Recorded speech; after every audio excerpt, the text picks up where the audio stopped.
ጋሽዬ የኛ ሰው አክባሪ ብዙዎችን ያከብራሉ፣ ብዙዎችን ይመክራሉ። ነገር ግን የልጆት ጓደኛ የሆነው አቤላ ከልክ ከቁጥጥሮት ውጪ ስለሆነ ሄደው ያስጠነቀቁበት ነገር ልክ ነው። እኛ ምን እንዳስነካው አናቅም። አቤላ ለምን በዚህን ያህል ደረጃ አብርሽ ጋር እንደተጣበቀም አልገባንም። አብርሽም ደግሞ ቢሆን ለምን እንደዚህ የሆነ እንደሆነም አላወቅንም። እንዴት ነው አብርሽ ብዙ ጉድ ያደረገህን ግለሰብ ከሩታ ጋር እንድትለያይ ብዙ ሲሰራ የነበረ ግለሰብ አክብረህ ወደህ ፈቅደህ ሩታ ቤት ይዘኸው ትሄዳለህ? ሩታ እኮ ይህን ስታይ ያበሳጫታል። ሩታስ ቢሆን ለየት ባለ መልኩ ለምንድነው አቤላን እማትናገሪው? አብርሽ ወደ ቤትሽ ሲመጣ ለምንድነው ይህን ግለሰብ ይዞ እንዲመጣ እምትፈቅጂለት? እጅግ ያሳዝናል፣ እጅግ ያናድዳል። ትናንትና ሁለት አንድ ቪዲዮ ተለቆ ነበር፣ ብዙዎቻችሁ አይታችሁታል ብዬ አስባለሁ። አብርሽ ጓዙ ልብሱን ለመውሰድ ወደ ሩታ ቤት አቅንቶ ነበር። ሩታ ቤት ስላችሁ አሁን ሩታ ብቻዋን የምትኖርበት ቤት ለማለት ነው እንጂ ሩታና አብርሽ በፊት በጋራ የኖሩበት የነበረበት ቤት ለማለት ነው። ታዲያ ልብሱን በወሰደበት ቅጽበት ይዞት የሄደው ግለሰብ አቤላ የተባለ ነው። ብዙዎችም በዛ ቪዲዮ ተናዳችሁ አረ ይህ ግለሰብ ምን ሊያደርግ ወደዛ ቤት አመራ? አብርሽ እንዴት ነው ይሄን ነገር ቆም ብሎ አሁንም እማያየው ብላችሁ ብዙዎቻችሁ ተናግራችኋል። ብዙዎቻችሁ አስጠንቅቃችኋል። ከዚህ ጉዳይ ጋር ተያይዞም ሩታስ ብትሆን እንዴት ዝም ትለዋለች ብላችሁ ብዙዎች ደግሞ ቲክቶክ ላይ ተወያይታችኋል። ከዚህ ጉዳይ ጋር በተያያዘ ነው ታዲያ ይህ ቪዲዮ በተለቀቀ በማግስቱ ጋሽዬ ከባድ የሆነ ማስጠንቀቂያ ከባድ የሆነ እንግዲህ ለአቤላ ትልቅ መልእክትን ልከዋል።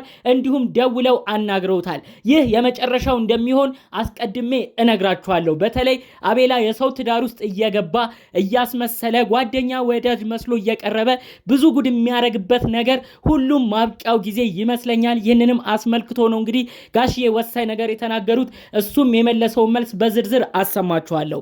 ሰላም ጤና ይስጥልን ውድ የሀገሬ ልጆች፣ በያላችሁበት ሰላማችሁ ይብዛልኝ። ዛሬም አዳዲስ በሆነ ጉዳይ ብቅ ብለናል። ለዚህ ቻናል አዲስ ከሆናችሁ ሰብስክራይብ እንድታረጉን በአክብሮት በፍቅር ነው የምንጠይቃችሁ። ሁልጊዜ እንግዲህ አስቀድሜ በምርቃት ቪዲዮን እንደምጀምረው ዛሬም አንድ ነገር ልመርቃችሁ። ሁላችሁም በተለያዩ ዓለም ሀገራት ያላችሁ በኢትዮጵያ መሆናችሁን ቪዲዮ የምትከታተሉ ፈጣሪ አምላክ ያሰባችሁትን ነገር ሁሉ ያሳካላችሁ።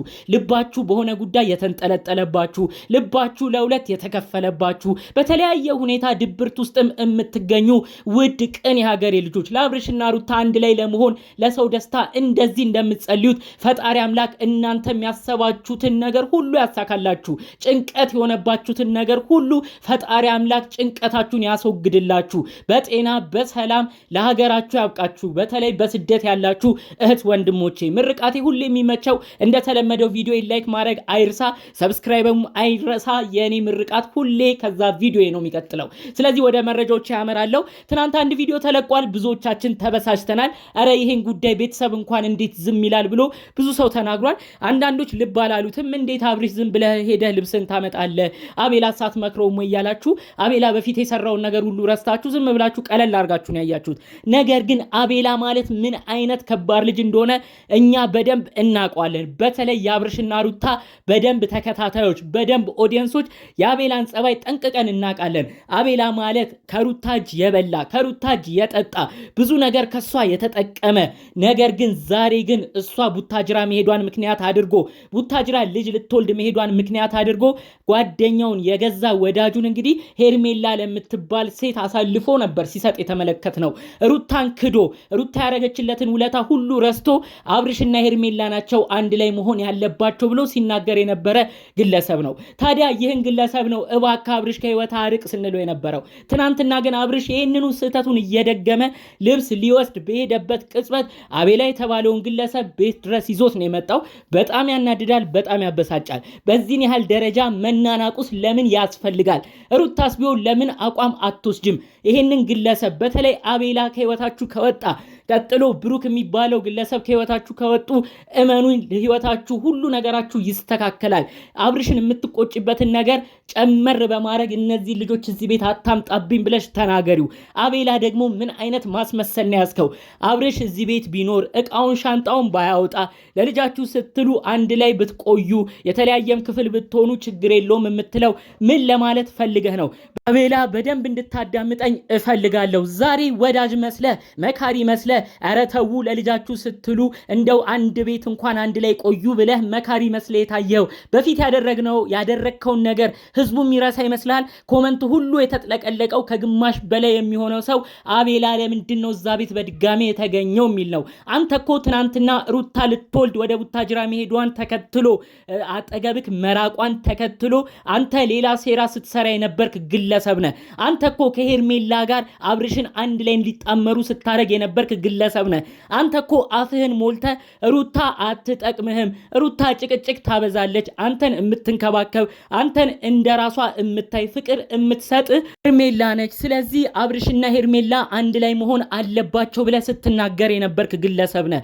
የሁሉ ስትናገር የሁሉ ሴራ ስትሰራ ከጀርባ እንዲፈጠራል ብለህ አላሰብክም? አልጠበቅክም ነበረ? ዛሬ ሩታ ከቡታጅራ መምጣቷን ምክንያት አድርገ ሩታ ወደ ቤቷ ስትገባ አዲስ አበባ ስትገባ ተገልብጠ ደግሞ ከሩታ ወገን ለመሆን ሞከርክ። ምን አይነት መቀየር ነው? አቤላ እመነኝ፣ ይህ የጓደኝነት ምን ያህል የወረደ ቦታ እንደምትሰጥ ማሳያ የሆነ ነው። አንዳንዶች በጓደኞቻቸው ይካዳሉ። እንደዚህ አይነት ክህደት የሚደርስባቸው በቅርብ ባመኑት ሰው ነው። ሩታ አንተን አምናህ ነበረ። ሩታ እንደ ወዳጇ እንደ ወንድሟ ታይክ ነበረ። ሩታ ከአብርሽ ጋር ስትጣላ ብዙ ነገር ታማክር ነበረ። በፊት የዛሬን አያርገውና አንተም በሩታ ወገን እየሆንክ ሩታን አታስቀይም፣ ሩታን አታስከፋ በማለት አብርሽን ትቆጣ ነበር። ዛሬ ግን ለሄርሜላ ያዳላ ብዙ በደል አድርሳል። ታዲያ አንተ ለመካሪነት ቦታ የሚኖርክ ይመስላል? አንተ ምን ቤት ነህ? እዛ ቤት የመገኘት ሞራልስ ያለ? አቤላ እጅግ ታሳፍራለህ። በዚህ ጉዳይ ሩታ አቋም መውሰድ አለብሽ። ድጋሜ ይህ ግለሰብ ወደ ቤታችሁ የመጣ በጎም ክፉም የሚመስሉ ነገሮች እየተናገረ ድጋሜ ብዙ ችግሮች ያመጣሉ። እመኝኝ፣ ይህ ግለሰብ ለአንቺ ቤት የጠቀመ እንዳይመስልሽ። ብዙ ኦዲየንስ ካንቺ በላይ ይህን ግለሰብ አውቆታል። አቤላ ጸባይክ የምታርም ከሆነ እውነት ያረከው ነገር የሚቆጭ ከሆነ ሁሉን ነገር ትተህ ያደረግከው በደልም ለራስ ተሰምቶ ለሩታና ለአብርሽ አንድ መሆን የምትሰራ ከሆነ ስራ። አለበለዚያ ግን ወዳጅ እየመሰልክ አሁንም በእነሱ ህይወት እየገባ ህዝቡም ኦዲየንስም አያውቅብኝም እያል የምታረገው ነገር እጅግ የወረደ ነው። ኮመንቱን ሁሉም ብትመለከት አንተ ራሱ ምን አይነት ቦታ ነበርኩ ብለህ መቆጨትህ አይቀርም። ከዚህ ጉዳይ ጋር ተያይዘው እንግዲህ ጋሽዬ በጣም ወሳኝ መልእክትን ያስተላለፉት፣ ይህ ግለሰብ እኔ ጠርቼው መክሬዋለሁ። የአብርሽ ጓደኛ የተባለው አቤላ ድሮ ጀምሮ ነው የማውቀው። ከአብርሽና ሩታ ጎን አይጠፋም ነበረ። እሱ ታዲያ ለሄርሜላ ብዙ ነገር ሲሰራ አይቼዋለሁ በዩቲዩብ ቪዲዮ። ዛሬ ደግሞ ወዳጅ መስሎ ምንድነው አብርሽና ሩታ ቤት የሚሰራው ብለው በትናንቱ ቪዲዮ ራሱ ጋሽዬ በጣም ነው የተጨናነቁት፣ በጣም ነው የደበራቸው። ቀጥታም ደውለው አቤላን ሁለተኛ እነዚህ ልጆች መካከል እንዳትገባ ብለው ነው ከባድ ማስጠንቀቂያ የሰጡት ማለት ነው።